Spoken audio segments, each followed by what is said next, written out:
This lecture number 10, we're going to be dealing with spirituality and how we approach this subject with dealing with our clients. Dr. Sharp, Dr. David Sharp, of course, composed this lecture, and we give him full credit. So tomorrow is just your future yesterday. There's lots of debate on what spirituality is. It's different from religiosity. Think about the two words and compare them and contrast them. Religiosity may or may not be a part of a person's spirituality. So just because a person is spiritual doesn't mean they're religious. Most religious people are very spiritual, though. Think about this question. What are you doing here today? What is it that you hope to gain from being here right now? What are the events in your past that led you to be here today? How will being here today influence your future? And the reason we ask these questions is because they're very much related to our spiritual purpose in life and to our spirituality. Well, when dealing with this concept of spirituality, how is it we can understand and deal with it in the clinical environment? Or how do we provide spiritual care for our patients or clients who are not religious at all? Does that mean they're not spiritual? No. Doesn't mean that at all. You have to interact with the client, get to know them, ask some pointed questions, some open-ended questions, and let them share with you what their view of spirituality is.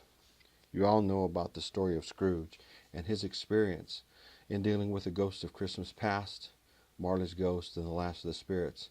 And this had a lot to do with his spirituality, not just in how he viewed Christmas, but how he dealt with his purpose in life and what he was supposed to be doing. Now, when we're looking at defining spirituality, we look at three questions that a person might ask themselves. First of all, how did I get here? Second, what am I doing here? And three, where am I going? Think about those questions for just a few moments. Pause the audio, maybe jot down some of your thoughts, then resume the audio. Now, we're back looking at periods of change, and we want to consider rituals as part of the spirituality. For example, looking at weddings or graduations, bar mitzvahs, funerals, christenings. Now, how do they tie into what I'm doing here? How did I get here, and where am I going? When we're looking at rituals, it involves personal involvement. It's what we call an operational activity, as well as perhaps reference to religious cultural ideas, which are the more abstract things that we call conceptual activities. Personal involvement in operational activity is, for instance, a graduation, bride, patient, or the corpse the person has passed, because that person is becoming something else in their spiritual belief category. Looking at religious cultural activity and conceptual activity is, like religious ceremonies, social recognition, involvement of others in the culture or society. These periods of change in our lives in relation to the questions we ask, how did I get here, what am I doing here, and where am I going? Well, see, the answers can be at the conceptual or the operation levels. We apply our knowledge to both levels. So sometimes there's a combining of them. They come together and meet one another. And this really forms our spiritual paradigm. Sometimes the operational informs the conceptual, and sometimes the conceptual informs the operational. Now, when looking specifically at the conceptual level, we have philosophical answers to these chronological questions. And they may be based on religious ideas or anti-religious ideas in some people's cases. Very abstract. The key question is to ask a person, where are they going? What do they see their future as? Do they have hope? Is it positive? But us as Christians, and we are a Southern Baptist college, so we consider ourselves fundamental Christians, we ask these questions and we have the answers as this. How did I get here? Well, we believe we're created by God and we're descended through Adam. What am I doing here? We believe we're loving and serving God. We're fulfilling that purpose according to His will is what we decide. Where am I going? Well, we believe we're all headed towards heaven. That is our final reward, our final destination. But what if you're dealing with a client who is a Buddhist? So look at these three questions and see how they might answer it. How did I get here? Well, they might say through reincarnation from previous lives. What am I doing here? I'm becoming a good person. Where am I going? I want to achieve nirvana. If I've got enough good karma and led a good life, I can get to nirvana. How about looking at it for an atheist, someone who doesn't believe in God at all? How did I get here? Well, they might believe that they were evolved from monkeys through the theory of evolution. So they imagine that there's no heaven whatsoever. What am I doing here? Having a good time. Just, it's all good. Everything is everything. And I just want to eat, drink, and be merry type thing. Where am I going? Well, I'm going to end up not knowing anything, and they'll put my body in a hole in the ground, and I'll return to the dust and become elements, basic minerals. So there's no God, there's no heaven, there's no pleasing a certain deity. It's all about just being a man or being a human being. Now, looking at the operational level, the answers depend on your knowledge base. So you're dealing with the immediate. What's right here in front of me? And of course, that's formed because we have influences from our environment or from our past or society, from our upbringing, and we know that people are a part of the environment. These operational things are very concrete. They're not really abstract. The key question to ask here when dealing with operational things is, what are we doing here? So you see in the next slide, we see a contrast between conceptual and operational, and the operational applications of knowledge in it. In the conceptual, we have the philosophical, and it may be religious. In operational, we have knowledge-based important. It's very important what we know, what we can do, what we can understand, what we have learned, and there may be no religious dimension to it. In the conceptual, when we're dealing with eternity, we may, in the operational, be dealing with the immediate. In the conceptual, when we're dealing with the immediate environment, is not important. Then operationally, we see that the environment is what informs and influences our answers. It's what gives us the connection between our understanding and knowledge and our experiences. In the conceptual, there's a lot of introspection. In the operational, other people are part of the environment of understanding, so we bring that into a social circle, and our peers are very important in that. The people that we live with, our family, people we work with, people we go to church with, people we interact with socially. And the conceptual, when we're looking at abstract versus in the operational, the concrete. In the conceptual, the key question is to ask a person where they're going, and in the operational, the key question is to ask a person, what are they doing here? Now, it is possible to combine these two levels of knowledge, to understanding and address the spiritual needs of a patient, and there's nothing wrong with doing that. It's a matter of skill, it's a matter of interview, it's a matter of asking the right questions. So how would you define spirituality for a person who is ill? Let's say that they're acutely ill, facing possibly death because of a diagnosis of a cancer. We'll ask them, how did I get here? Well, simply, the most simple answer is because cancer cells grew in my body. What am I doing here? Well, I'm receiving chemotherapy here in this institution. And where am I going? Unsure. We don't know what the outcome is going to be, but we hope it's to go home. But there's always the possibility that we might not make it in this cancer experience, and we may pass away and die.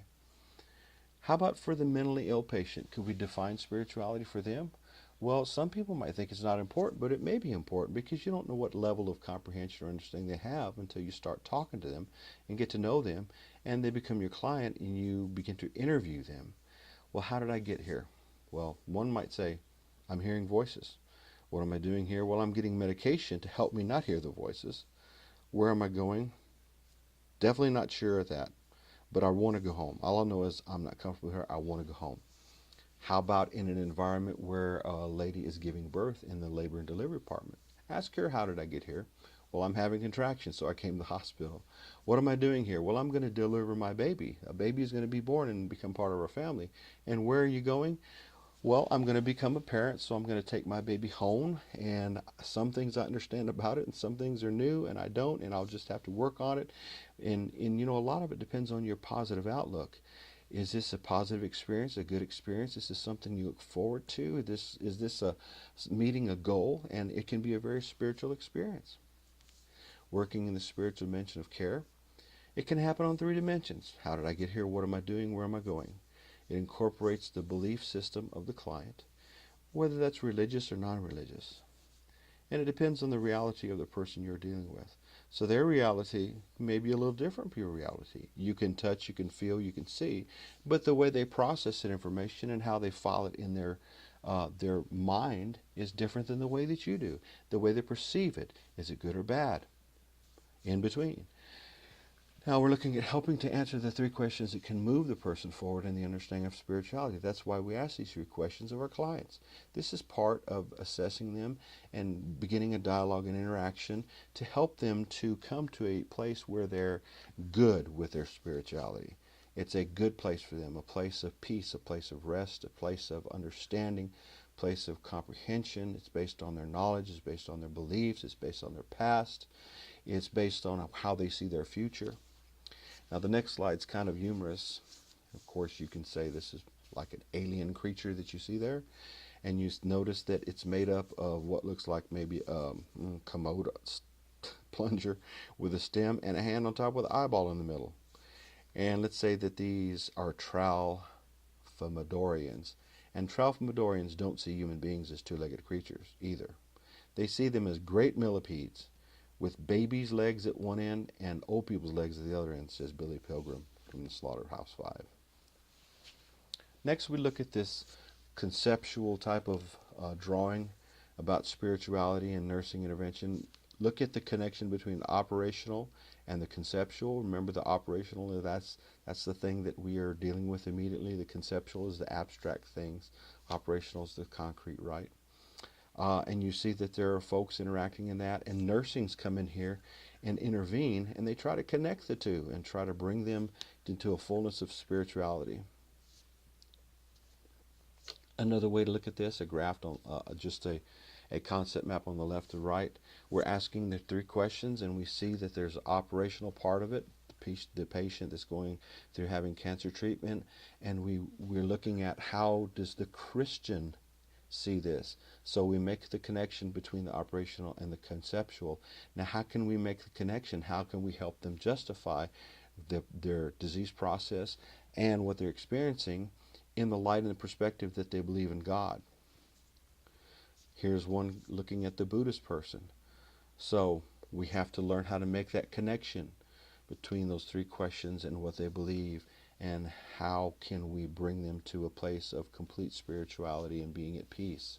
And of course, even in dealing with the atheist person, we're looking at those three questions. They might be experiencing this cancer experience, and we want to try to bring them to a place of coming to terms with it, being okay, not being in a totally negative, overwhelmed by darkness and gloom. We want to help them even though they don't believe in God. Which brings us to this question: what are you doing here today? What do you hope to gain from being here right now? Think about what are the events in your past that led you to be here today, and how will being here today influence your future? If you answer these questions, you are dealing with aspects of your own spirituality. At face value, these questions and answers appear to be at the operational level, but they may also be tied in with your conceptual, philosophical dimension, so you're already making a connection. Some of you are yet to make that connection. Some of you have already done that. As nurses, we can ask clients to address these questions, and in doing so, we deal with their spirituality. As nurse educators, in my role, I teach you how to ask these questions with your patients. I teach you how to do it in a way that is non-offensive. I teach you how to do it in a way that is professionally assertive, yet giving room for that client to either not want to address it at the time, to think about it, or to answer it openly, keenly. Some of them have to think about it a while, and you've got to be patient. You can't get everything all at once sometimes from all clients. Our professional relationship with clients allows us to deal with these questions on the operational knowledge level of health and illness. But in reality, we're leading them into the conceptual areas of belief and spirituality. In other words, where we're at in a professional is that they have a knowledge base, they have a way that they operate in the spiritual level, and we want to get them to think deeply and abstractly and to go back to the concept areas and to examine where they are and what they believe, so that they can be okay and so they can be at peace and so they can understand that everything experienced is a part of their life and it belongs to them, and they belong and they're okay, and we want them to be successful. We want to have everything contribute to them in a positive way, all of their experiences, even illness and death. You'll study that later when we consider death and dying. But for all of us, the well and the sick, our past and present, are becoming our future. We're dealing with our journey to that future, our spirituality, and it's on a continual basis. We constantly deal with this every day, every moment of our lives. We measure up everything and we categorize it into whether it's conceptual or whether it's concrete or abstract, whether it has to do with our spiritual experience. And for some of us, everything that happens to us, we consider to be part of our spiritual experience. Not everyone is there. Not everyone exists there. Not everyone wants to go there. But some of us, that's where we live. As nurses, we join our patients at certain points on their journey to the future. So we come into their lives and we minister to them when they're acutely ill, or when we're just trying to help them with primary interventions when they're not acutely ill. They're just planning for how they want to deal with being well on their wellness continuum. If we know and recognize this process, we can partner with a patient to help them receive care that has a spiritual dimension. We believe in holistic care. We deal with body, soul, and spirit. We don't just deal with the body. We deal with the mind, the will, and emotions. We deal with the spiritual aspect of a person. We want them to have purpose. We want them to have a positive outlook. We want them to find peace in their lives. So we contribute to this while we are caring for them in whatever healthcare institution setting you're in. And that concludes this lecture.